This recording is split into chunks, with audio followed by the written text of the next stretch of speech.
सदियों से एक ही सवाल इंसानियत को परेशान करता आया है कि मौत के बाद आखिर होता क्या है। क्या शरीर के खत्म होते ही सब कुछ हमेशा के लिए खत्म हो जाता है, या फिर हमारी चेतना, हमारा कॉन्शियसनेस असल में अपना असली सफर वहीं से शुरू करता है। आज के इस विश्लेषण में हम मौत और चेतना की इसी बेहद रहस्यमयी दुनिया में गहराई से उतरने वाले हैं। हम विज्ञान और प्राचीन मान्यताओं दोनों के उन सबूतों को खंगालेंगे जो इंसानी वजूद की सीमाओं को चुनौती देते हैं। एक मंजर के बारे में सोचते हैं। रात के 3 बज रहे हैं। अस्पताल के एक ठंडे एकदम शांत कमरे में गहरा सन्नाटा पसरा है। अचानक एक मरीज की दिल की धड़कन रुक जाती है। मॉनिटर पर सिर्फ एक सीधी लाइन दिखाई देती है जिसे हम फ्लैट लाइन कहते हैं। मेडिकल साइंस की नजर में वो इंसान अब इस दुनिया में नहीं रहा।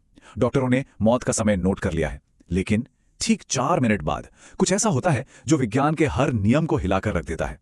उस आदमी की उंगलियों में हलचल होती है। वो वापस लौट आया था और अपने साथ एक ऐसी जानकारी लाया था जो लॉजिक के हिसाब से पूरी तरह असंभव थी। तो चलिए इसमें गहराई से उतरते हैं।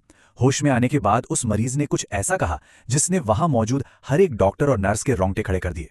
उसका कहना था, मैं अपने शरीर के ऊपर खड़ा था और डॉक्टरों को मुझे बचाने की कोशिश करते हुए देख रहा था। ये कोई आम मति भ्रम या हेलुसिनेशन नहीं था। ये एक ऐसा दावा था जो सीधे तौर पर इस बात को चुनौती दे रहा था कि चेतना सिर्फ हमारे भौतिक शरीर के अंदर ही मौजूद रह सकती है। और बात सिर्फ शरीर के बाहर तैरने के एहसास तक ही सीमित नहीं थी। उस मरीज ने ऑपरेशन रूम की सबसे ऊपर वाली शेल्फ पर रखी एक छोटी सी लाल चीज के बारे में भी बताया। ये एक ऐसी जगह थी जिसे नीचे खड़ा कोई भी इंसान देख ही नहीं सकता था। और जब डॉक्टरों ने चेक किया, वो लाल चीज सच में वहीं मौजूद थी। अब सबसे बड़ा रहस्य तो यही है कि जब वो इंसान तकनीकी रूप से मर चुका था, उसका दिमाग काम नहीं कर रहा था, तो उसने ये सब इतनी सटीकता से आखिर कैसे देखा? एक अचेत, पूरी तरह से मृत मस्तिष्क एक छिपी हुई वस्तु को कैसे देख सकता है? अब ये सिर्फ किसी अस्पताल की एक अकेली डरावनी कहानी नहीं है। विज्ञान भी अब ऐसे मामलों को तेजी से दर्ज कर रहा है जिन्हें नजरअंदाज करना बिल्कुल नामुमकिन है। इन घटनाओं को नियर डेथ एक्सपीरियंसेस या एनडीईज कहा जाता है। दुनिया भर में ऐसे हजारों लोग हैं जो कुछ मिनटों के लिए क्लिनिकली डेड हो गए, लेकिन फिर वापस लौट आए। और सबसे ज्यादा चौंकाने वाली बात क्या है? उन सब की यादें एक जैसी हैं। ये किसी एक व्यक्ति का भ्रम नहीं है, बल्कि एक बहुत बड़ी ग्लोबल घटना है। इन अनुभवों के पैटर्न को समझना वाकई बेहद जरूरी है। अगर हम दुनिया के अलग अलग देशों, संस्कृतियों और हर उम्र के लोगों की कहानियों को देखें तो कुछ चीजें बिल्कुल एक जैसी मिलती हैं। सबसे पहले एक अजीब सी गहरी शांति महसूस होती है। उसके बाद ऐसा लगता है जैसे इंसान अपने ही शरीर से बाहर निकल रहा हो। फिर एक लंबी अंधेरी सुरंग दिखाई देती है जिसके अंत में एक बहुत ही तेज रोशनी होती है। और कहानी तो यहीं से और भी रहस्यमयी हो जाती है, क्योंकि कई लोग इस रोशनी में अपने मृत रिश्तेदारों या कुछ रहस्यमयी संस्थाओं यानी एंटिटी से बात करने का दावा भी करते हैं। इन अजीबोगरीब घटनाओं से वापस लौटने वाले लोगों का जीवन हमेशा के लिए बदल जाता है। उनकी मानसिक स्थिति में एक बहुत ही गहरा बदलाव आता है। जो लोग इस अनुभव से गुजरते हैं, उनके अंदर से मौत का डर पूरी तरह से खत्म हो जाता है, हमेशा के लिए। उनके लिए वास्तविकता के मायने ही बदल जाते हैं, क्योंकि उन्हें लगता है कि उन्होंने कुछ ऐसा देख लिया है जो हमारी इस आम भौतिक दुनिया से कहीं परे है। जाहिर है, विज्ञान की दुनिया में इसे लेकर एक बहुत बड़ी बहस छिड़ी हुई है। एक तरफ कई वैज्ञानिकों का तर्क है कि मौत के समय दिमाग में ऑक्सीजन की कमी होने लगती है, जिसकी वजह से इस तरह के भ्रम पैदा होते हैं। इसे मरते हुए मस्तिष्क का भ्रम या डाइंग ब्रेन इल्यूजन कहा जाता है। लेकिन दूसरी तरफ कुछ ऐसे मामले हैं जो इस थ्योरी को सीधे तौर पर चुनौती देते हैं, जैसे कि उस मरीज का उस लाल चीज को बिल्कुल सटीक रूप से देखना जिसे वो बेहोशी की हालत में देख ही नहीं सकता था।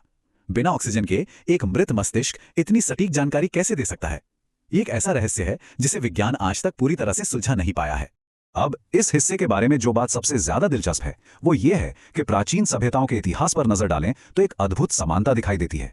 हजारों साल पहले से ही अलग अलग संस्कृतियों ने मौत के बाद के जीवन को बड़े विस्तार से समझाया है। मिस्र के लोग मानते थे कि मौत के बाद आत्मा का न्याय होता है। हिंदू धर्म में भौतिक शरीर के नष्ट होने के बाद आत्मा के निरंतर पुनर्जन्म का गहरा सिद्धांत है, जहां चेतना कभी नहीं मरती। वहीं प्राचीन तिब्बती ग्रंथों में बार्डो का जिक्र है, एक ऐसी रहस्यमयी अवस्था जहां आत्मा एक नए शरीर में जाने से पहले कुछ समय तक भटकती है। दुनिया की लगभग हर बड़ी सभ्यता एक बात पर पूरी तरह सहमत है कि मौत कोई अंतिम रुकावट नहीं है। लेकिन आज हमारे इस आधुनिक युग में भी शोधकर्ता उतने ही उलझे हुए हैं जितने हजारों साल पहले के इंसान थे। हमने अंतरिक्ष को एक्सप्लोर कर लिया है, गहरे महासागरों का नक्शा बना लिया है और यहां तक कि आर्टिफिशियल इंटेलिजेंस भी विकसित कर लिया है। लेकिन विज्ञान आज तक ये नहीं समझ पाया है कि हमारा दिमाग, जो आखिर है तो सिर्फ कोशिकाओं यानी सेल्स का एक समूह ही, वो चेतना या मैं होने का एहसास कैसे पैदा करता है। इसी को विज्ञान में चेतना की सबसे कठिन समस्या या the hard problem of consciousness कहा जाता है। तो इसी गहरी उलझन के बीच एक नई थ्योरी सामने आती है जो हमारी पूरी सोच को जड़ से बदल सकती है। इसे चेतना का रिसीवर सिद्धांत या रिसीवर थ्योरी ऑफ कॉन्शियसनेस कहा जाता है। कुछ शोधकर्ताओं का मानना है कि इंसानी चेतना शायद हमारे दिमाग के अंदर पैदा ही नहीं होती, ये परिकल्पना कहती है कि हमारा दिमाग चेतना का निर्माण नहीं करता, बल्कि ये उसे सिर्फ एक रेडियो सिग्नल की तरह प्राप्त करता है, यानी रिसीव करता है। और ये बहुत ही शानदार तरीके से दर्शाता है कि इन दो अलग अलग मॉडल्स के बीच का अंतर आखिर कितना बड़ा है। अगर दिमाग एक जनरेटर है तो उसके बंद होते ही चेतना हमेशा के लिए खत्म हो जानी चाहिए, बात वहीं खत्म। लेकिन अगर हमारा दिमाग सिर्फ एक रिसीवर है तो क्लिनिकल डेथ का मतलब सिर्फ इतना है कि हार्डवेयर ने काम करना बंद कर दिया है, लेकिन असल सिग्नल वो अभी भी मौजूद है। इसे इस रेडियो वाले उदाहरण से थोड़ा और गहराई में समझते हैं। अगर एक रेडियो टूट जाता है तो क्या उस पर बजने वाले गाने का प्रसारण बंद हो जाता है? बिल्कुल नहीं। रेडियो के टूट जाने पर भी वो अदृश्य सिग्नल हवा में हमेशा मौजूद रहते हैं, बस हमें सुनाई नहीं देते। इसी तरह ये एक बहुत ही रोमांचक संभावना है कि इंसान की चेतना हमारे इस भौतिक शरीर से पूरी तरह स्वतंत्र होकर भी अपना अस्तित्व बनाए रख सकती है। आगे बढ़ते हुए ये देखना वाकई दिलचस्प है कि ये सब आपस में कैसे जुड़ता है। कुछ वैज्ञानिक तो इससे भी एक कदम आगे की बात करते हैं। उनका सुझाव है कि चेतना शायद इस पूरे ब्रह्मांड का एक बिल्कुल ही मूलभूत हिस्सा है। जिस तरह से समय, गुरुत्वाकर्षण और अंतरिक्ष इस ब्रह्मांड के बेसिक ब्लॉक्स हैं, वैसे ही शायद चेतना भी इस ब्रह्मांड की बनावट का एक बेहद अहम और स्वतंत्र हिस्सा है। तो इन सभी सिद्धांतों और सबूतों का एक बहुत ही गहरा अर्थ निकलता है।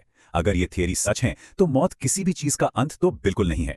मौत के उस अंधेरे दरवाजे से गुजरना शायद सिर्फ एक बदलाव है, एक ट्रांसफॉर्मेशन है, एक ऐसा सफर जो शरीर के नष्ट होने के बाद हमारी चेतना को एक बिल्कुल ही नई वास्तविकता की ओर ले जाता है।